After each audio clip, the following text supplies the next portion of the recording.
Na okruglim stolu o implementaciji nacionalnej strategiji Rusnacoh było slovo o tim, jak doplnic i aktualizovac tot dokument o akcijnim planu za menšini u ramikoh pohlavja 23, jak i o stanu u informovanju posle okončene privatizacije lokalnih medijoh. Jakov Kiš Juhas vyznačil, že za našu zajednicu bardzo važno je obraciti uvahu na obrazovanje i edukaciju nastavnikoh. Toto, co możemy, to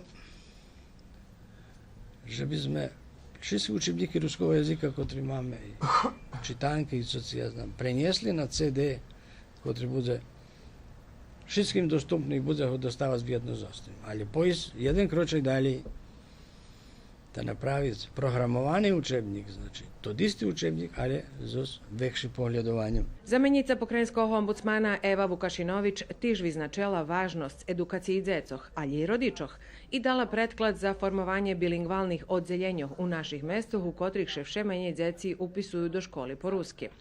Direktorka novinsko-vydavateljnej ustanovi Ruske slovo Martica Tamaš vyznačila, že tota ustanova splnjela vekšinu aktivnostoh, kotri zo strategiju boli predvidzeni.